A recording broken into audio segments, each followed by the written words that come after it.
الو. ايوه يا فندم. السلام عليكم. وعليكم السلام ورحمه الله وبركاته. والله يا مولانا ليا سؤالين محيريني. واحد. اختي توفت الله يرحمها. وتركت 3 اولاد. طيب. وادتني 700 جنيه امانه. امانه. قالت لي تحطيها في دفاتر للولاد. تحطها في دفاتر للولاد. اعملي.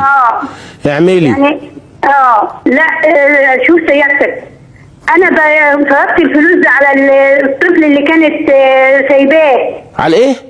على الطفل اللي كانت والداه وسايباه. لان ما كانش معايا امكانيات اجيب لبن للطفل ده. لا اله الا الله.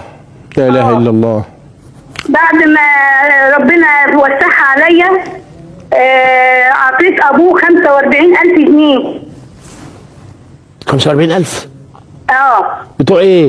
يعني انا حسيت ان انا يمكن اكون ضيعت حاجه من الفلوس دي. يعني ال 700 جنيه يبقوا 45,000؟ اديته 45,000. وانت ال 700 صرفتيهم على ابنه الرضيع؟ الرضيع اللي كنت بشتري ليه باللبن. لا احسن تكوني خدت 5 جنيه ولا حاجه لروحك عصير قصب. خفت اكون ضيعت من الفلوس دي. تقومي تدي كمان ابوه عشان يتجوز بيهم؟ لا. وانت جبت ال 45,000 منين؟ غيرت النشاط ايه عشان اغيره زيك واسيب الجامعه؟ لا انا ورثت عن ابويا 3 سنين. ورثت. فبقى جت الفلوس رخيصه بالميراث. لا حضرتك انا كنت خايفه من عذاب ربنا. اللي يخاف من عذاب ربنا يوم يعصي ربنا. انت كده عصيت ربنا يا شاب. لا والله. والله العظيم يا اختي. طيب انت مفكره المال كده بعزقه؟ يعني 45 قصاد 700 كنت عملت ال 700 وال 700 وال 700. شوف الحل يا اختي. الحقي بقى ال 45,000 من جوز اختك ده اللي هو ابو المرحومه. ما اعرفش انت اديتهم هو خدهم يا زينب؟ عشان اربي الاولاد. يا زينب. نعم. يا زينب. نعم. هو خدهم وقبضهم؟